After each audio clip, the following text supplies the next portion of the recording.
Hi, I'm Dr. Nicole Berkins here with another family-friendly tech tip.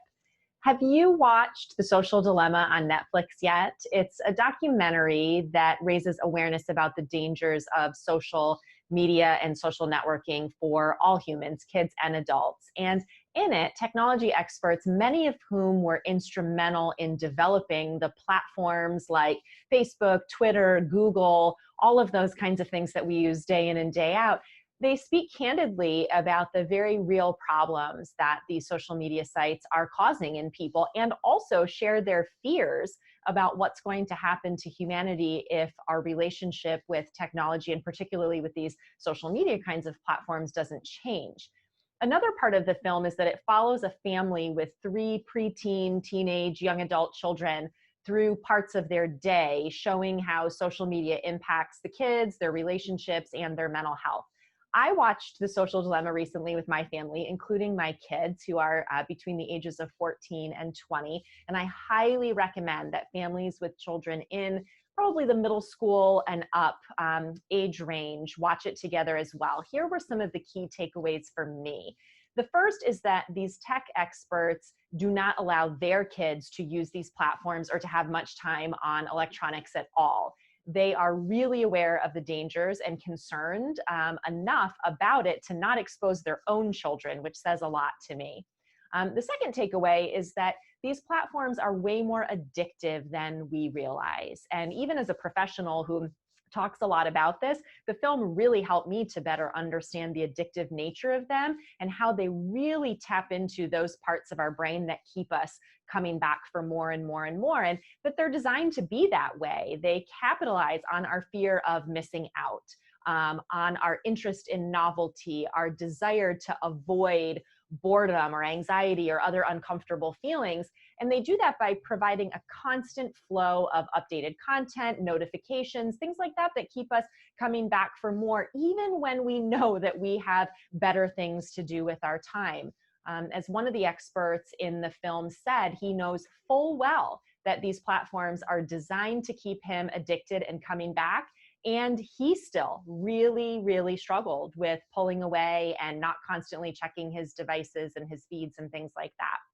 The third takeaway for me is that these apps are designed to continue feeding us information that keeps us in a bubble of only consuming what they serve to us. And they utilize elaborate artificial intelligence formulas to constantly serve up videos, posts, memes, links that are related to content that we've consumed before. And what happens then is it causes us to have the sense that the world revolves around a very limited amount of information, opinions, perspectives. And it really is at the heart of what we're seeing around the world right now, and especially in the US, with the amount of divisiveness, hatred, and even frankly dangerous misinformation and manipulation of facts. The other thing that really struck me about the film was regarding the family that they featured throughout. Two of the children were clearly experiencing distress and problematic behaviors and thoughts around their constant consumption of social media. The parents in the film seemed to have some level of concern about this, but essentially did nothing to address it. And I suspect that the point they were trying to make is that parents feel overwhelmed by it, but that when they stand idly by and don't do anything, that kids can easily get sucked into this dysfunction online, and that has consequences. What I would have preferred is if they would have focused a bit more on solutions that parents can use. At one point in the film, the mother decides that they're going to have a device-free dinner in an attempt to have them eat without distractions. She gets this jar with a lock on it and locks all of their phones up at the start of the meal. Their preteen daughter gets so distressed by this that she literally goes over, breaks the jar with a hammer to get her phone out, and runs upstairs. And she's later shown to be struggling greatly with images of body issue, depressed thoughts, relationship issues with her peers at school. And I really want parents to see that this highlights the consequences of allowing kids to have unfettered access to these platforms, but also to know that there are solutions available. You are not at the mercy of whatever your kids want to do or choose to do with their devices.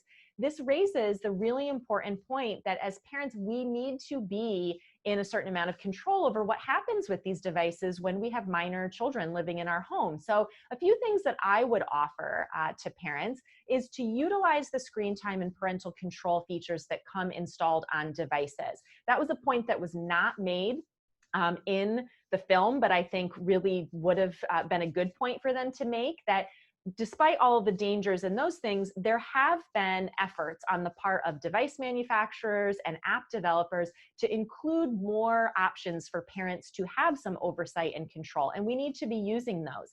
I also strongly recommend that parents are installing and using third-party apps like Custodio, which is the one that we use in my home and that I recommend at my clinic, to give you a simpler way of managing and monitoring those things across multiple devices for multiple kids, and to be aware of what your kids are doing and to spur important conversations about healthy online use. And that really gets to the third important piece, which is to be in communication with your kids regularly about what they're seeing and doing online, how social media is affecting them, what are they noticing about the impacts, what are you noticing about those impacts.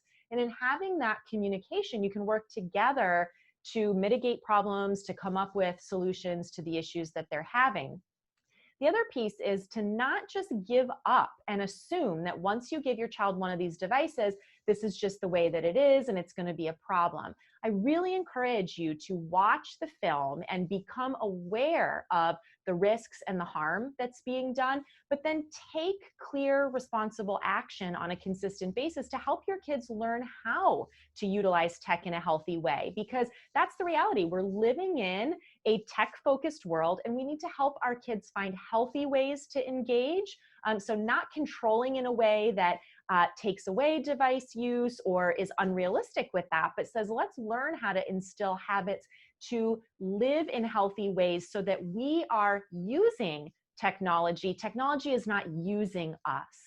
So those were my takeaways and perspectives on the film. I hope you found it helpful, and I really encourage you to watch The Social Dilemma if you have not seen it yet. If you have, I'd love for you to leave a comment letting me know what you thought, what your takeaways were, and if you haven't, then put it on your list of something to do with your family soon. Thanks a lot for watching, and I'll see you next time.